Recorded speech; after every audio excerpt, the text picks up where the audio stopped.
call it 6-7 years ago, just after the pandemic, when we started to really get serious about mounting it and producing it. And budget-wise, it was like everybody thought I'm a lunatic because no Indian film by a long distance comes close to it.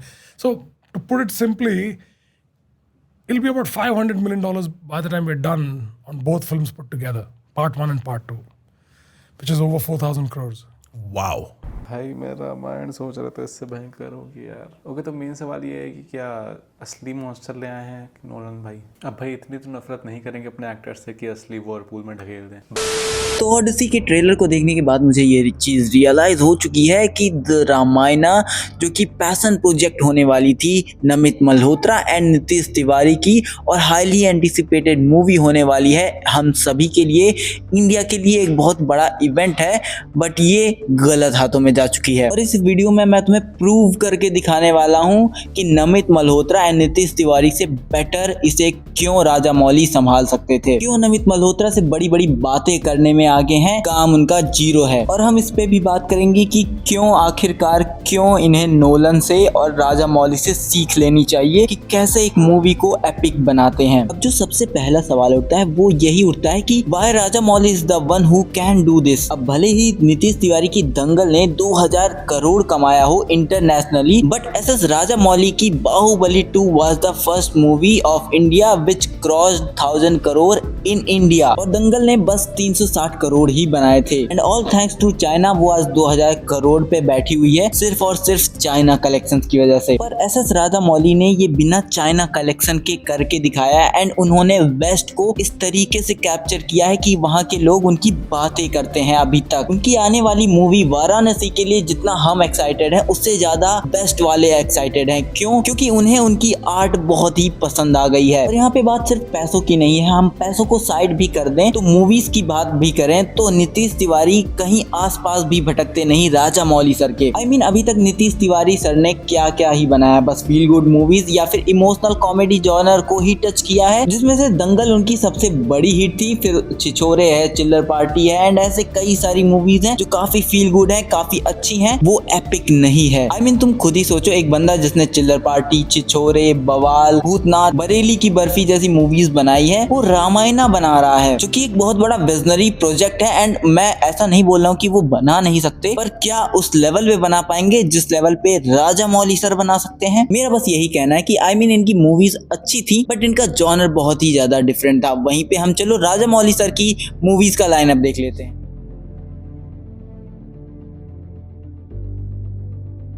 यहाँ पे मैं सारी movies नहीं बता रहा हूँ, जिसमें से कुछ ही मूवीज मैं तुम्हें काउंट करवाऊंगा। पहली Eega, Magadheera, Baahubali 1 and 2, then RRR, and एक फील गुड मूवी भी उनकी है जो कि लव स्टोरी के ऊपर बेस्ड है, मर्यादा रामन्ना, एंड एक और मूवी है जूनियर NTR के साथ, यमा दोंगा, और ये मूवी भी काफी अच्छी है। जहाँ पे अगर तुम ध्यान से देखो तो तुम्हें समझ में आ जाएगा कि इनकी मूवीज की जो लाइनअप है वो बहुत ही ज्यादा एपिक स्टोरीज को कैरी करती है। यमा दोंगा के अंदर मैं मानता हूँ कि एक सटल कॉमेडी है, बट स्टिल उसके अंदर यमराज की कहानी है जो कि एक एपिक से ही जुड़े हुए हैं। देन आती है ईगा जो कि मक्खी के नाम से बॉलीवुड में जानी जाती है, एंड ये मूवी एक रिवेंज के बारे में है जो कि एक मक्खी लेती है, जो कि अगर तुम एक सही पर्सपेक्टिव से देखो तो वो भी कोई एपिक से कम नहीं है। I mean, भाई एक मक्खी लड़ रही है एक इंसान से, तुम सोच सकते हो लेवल उसका क्या है, उस हीरो का लेवल क्या है और उस विलन का लेवल क्या है। तुम अपनी आज तक की जिंदगी में कितनी मक्खियां मार चुके होगे तुम खुद सोचो। और एक मक्खी एक इंसान को मारने की कोशिश कर रही, इट्स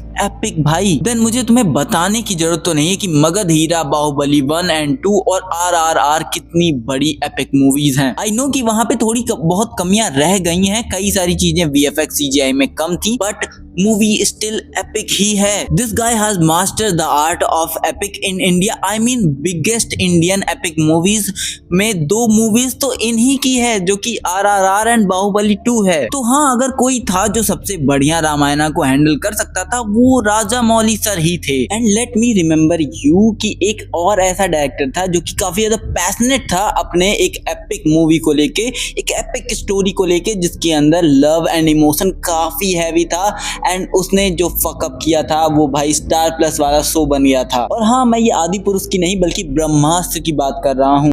अब नमित और नितेश तिवारी भले ही मिलकर काम कर रहे हों, बट देखने में ऐसा ही फील होता है कि नमित वो इंसान है जो कि कठपुतलियों की तरह नचा रहा होगा नितेश तिवारी को, क्योंकि कहीं भी जब भी बात होती है एक मूवी की तो उसका डायरेक्टर सबसे आगे आता है, ना कि एक प्रोड्यूसर। एंड इस मूवी के प्रमोशनल मटेरियल्स में तुम कहीं भी नितेश तिवारी को खुल के सामने आते हुए नहीं देखोगे, बल्कि देखोगे तो नमित मल्होत्रा को, चाहे वो पॉडकास्ट पे हो या फिर कहीं भी कुछ भी बताना हो, किसी भी बड़े इवेंट में, कॉमिक कॉन में, कहीं भी देखोगे तो वहां नमित मल्होत्रा ही दिखेंगे, विच क्लियरली शोज कि कौन है इंचार्ज इस मूवी का। I mean, अभी भी अगर तुम्हें इस चीज में कोई शक हो तो मैं याद दिला दूं तुम्हें कि नमित मल्होत्रा का नाम ट्रेलर टाइटल में भी रखा हुआ है।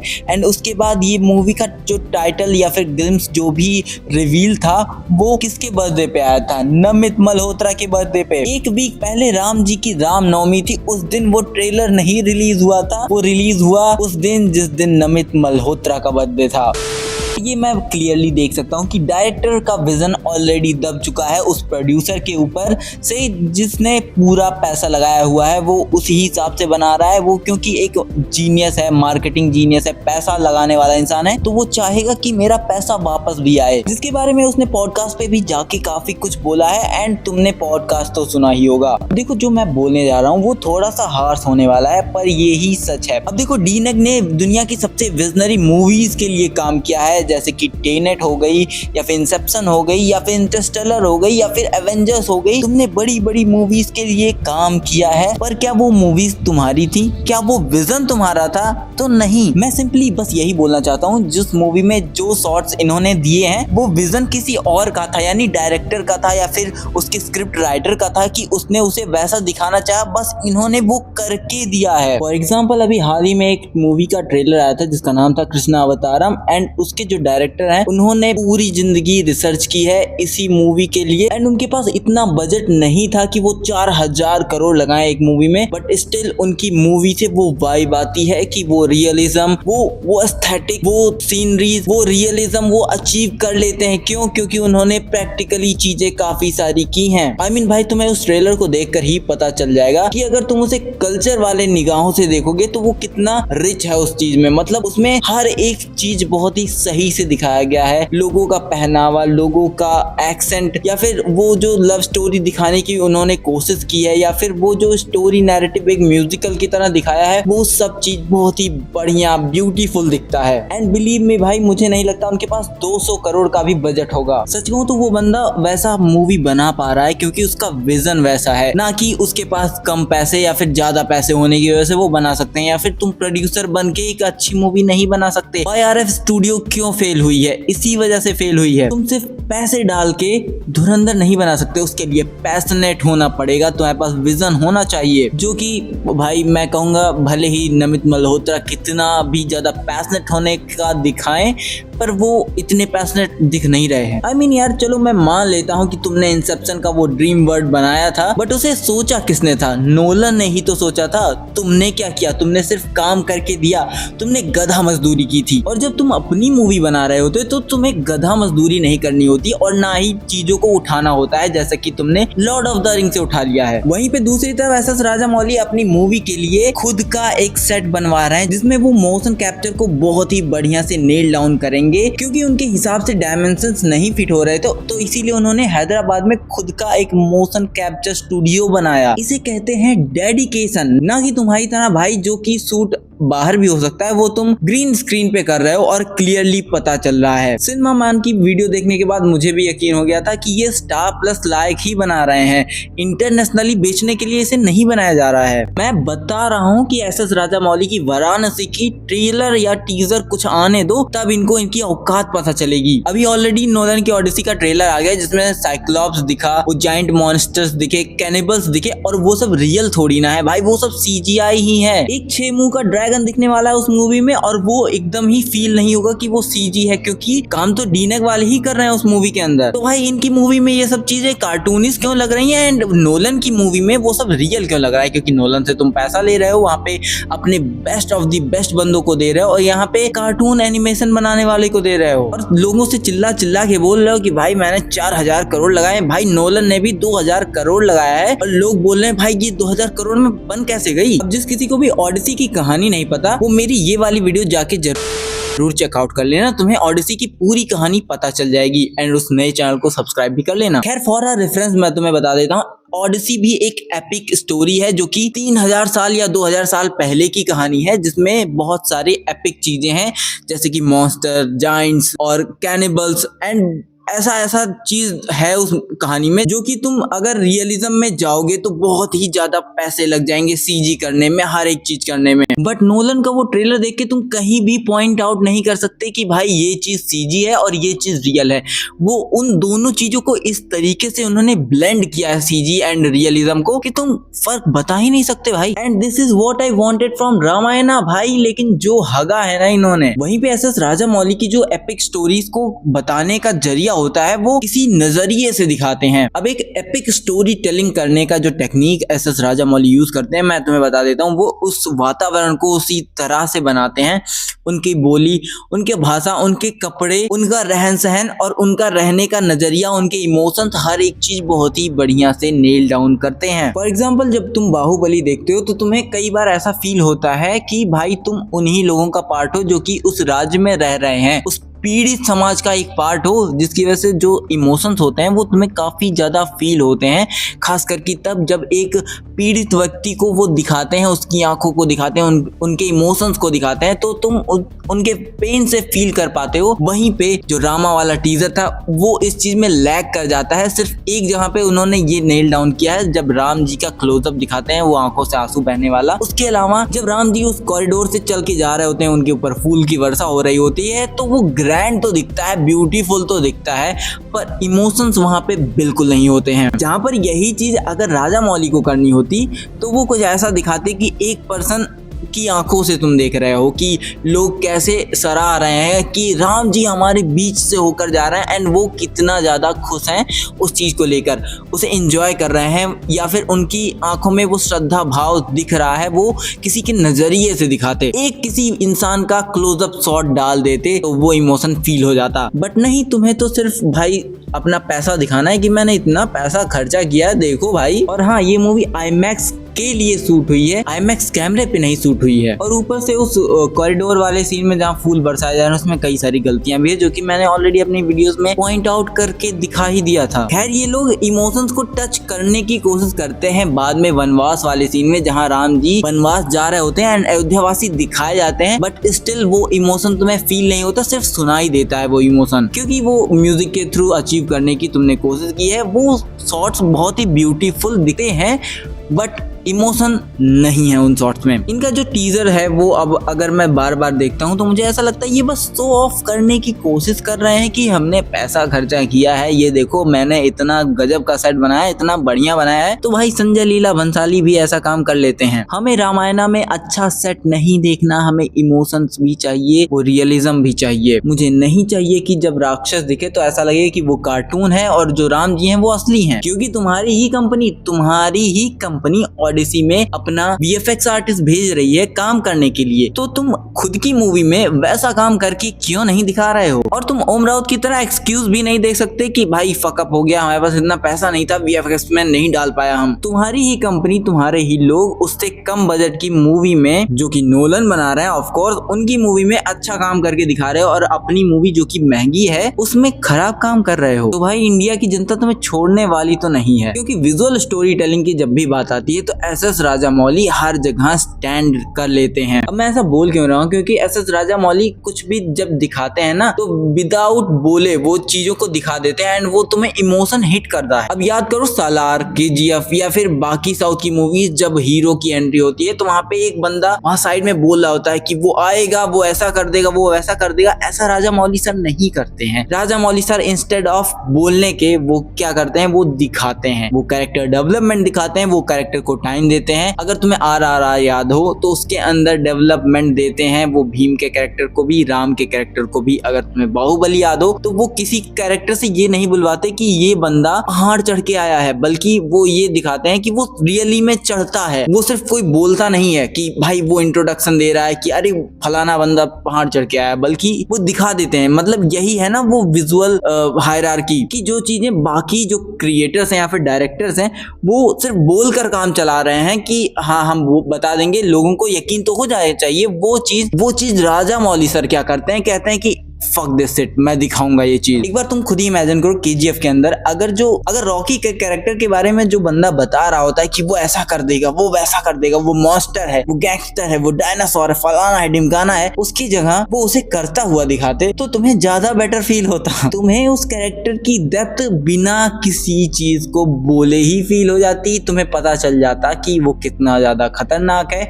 किसी तीसरे बंदे को नरेशन देने की जरूरत नहीं पड़ती तुम्हें। और हाँ, इस फालतू के नरेशन को स्पून फीडिंग भी बोलते हैं। रामायणा तो यही चीज है ना कि तुम्हें हर चीज शो करनी है। I mean, तुम खुद सोचो, हनुमान जी जब जामवंत जी के साथ बैठेंगे और जामवंत जी उन्हें उनकी शक्तियों का याद दिलाएंगे तो क्या बस तुम आवाज से या फिर तुम एक नरेशन से ही सब कुछ देखना चाहोगे, या फिर तुम चाहोगे कि वो उनको जब शक्तियां याद दिलाएं तो वो सारे विजुअल्स दिखें तुम्हें, वो ग्रैंड विजुअल दिखे कि वो कैसे सूरज को खाने की कोशिश कर रहे थे, या फिर उनकी पराक्रम बचपन की जो हो वो तुम्हें एक ग्लिम्स की तरह दिखाई जाए, या फिर उसकी जगह तुम्हें बस जामवंत जी बोलते हुए दिख जाएंगे कि हाँ बचपन में इन्होंने ऐसा किया था, तुम्हें याद नहीं है। वो कैसा लगेगा? दोनों में ही जो है वो सीन बहुत ही ज्यादा चेंज हो जाएगा। I mean, अगर कोई चीज नरेशन के साथ दिखाई भी जा रही है तो वो बहुत ज्यादा एलिवेट हो जाता है, और वहीं पे सिर्फ कोई नरेशन ही दिए जा रहा है तो तुम्हें लगेगा कि भाई ये क्या है, ये मैं ऑडियो बुक सुन रहा हूँ क्या।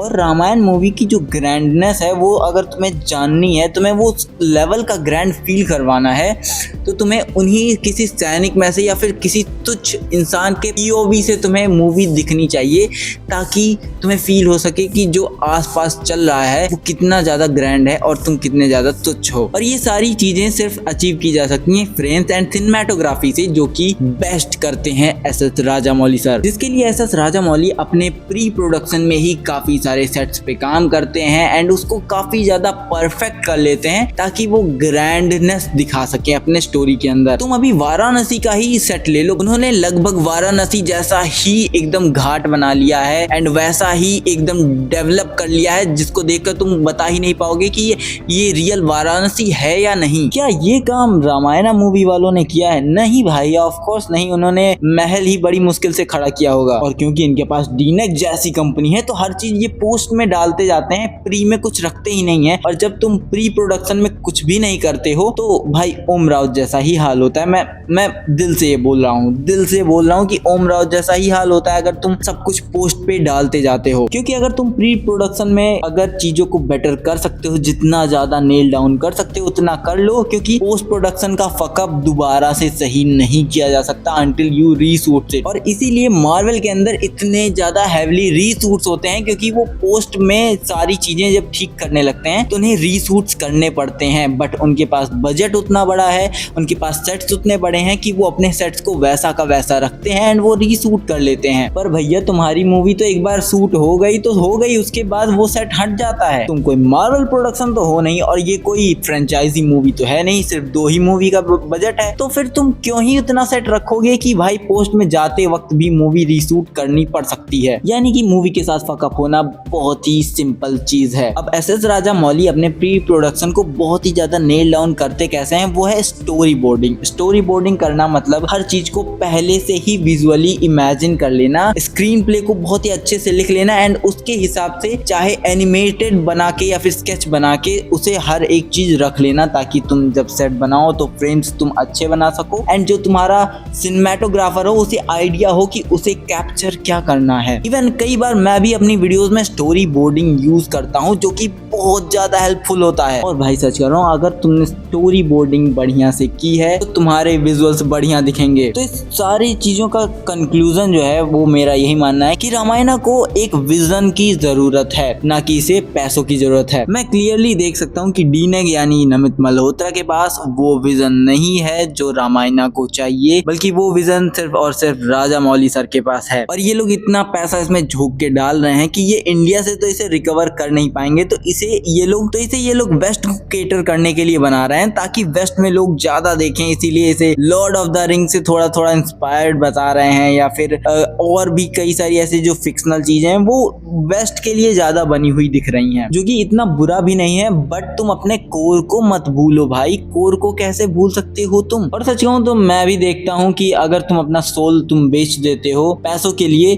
तो तुम इस मूवी को चला पाओगे कि नहीं। मतलब भाई अगर तुम्हारा सोल ही इस मूवी से मिसिंग है, जो कि है कल्चर, वो कल्चरल चीजें मिस होंगी, वो इम्पैक्टफुल चीजें जो कि हमने इमेजिन कर रखा है राक्षसों के बारे में, जंगलों के बारे में, वो चीजें अगर मिस होंगी तो मैं भी देख लेता हूँ कि तुम्हारी मूवी कितनी ही कमा लेगी। क्योंकि इस मूवी को ब्रेक इवन करने के लिए भी तुम्हें कम से कम 4000 करोड़ एक मूवी को कमाना ही पड़ेगा। और अगर तुम ऐसे काम कर रहे हो तो मुझे नहीं लगता कि तुम 500 मिलियन से ज्यादा कमा भी पाओगे दोनों मूवी मिलाकर। I mean, ब्रेक इवन कर लो, वो बहुत बड़ी बात होगी तुम्हारे लिए। आई होप कि तुम्हें ये वीडियो मेरी ओपिनियन के हिसाब से अच्छी लगी हो। अगर नहीं लगी तो मुझे गाली दे के जाओ कमेंट में। आई डोंट मतलब मुझे जानना है कि भाई तुम्हें क्यों नहीं अच्छी लगी मेरी वीडियो। मैंने इतना ज्यादा फिलॉसफी झाड़ा, इतना सारा ज्ञान दिया तुम्हें, अगर अच्छी नहीं लगी तो क्यों नहीं लगी, और अगर अच्छी लगी तो क्यों अच्छी लगी। क्या तुम मेरे से सहमत करते हो? क्या तुम्हें लगता है मेरी तरह भी कि रामायण सही हाथों में नहीं है? कमेंट करके जरूर बताना। दोस्तों में वीडियो को शेयर कर सकते हो, चैनल पे नए हो तो सब्सक्राइब किए बिना मत जाना। वीडियो अच्छी लगी हो तो लाइक कर देना,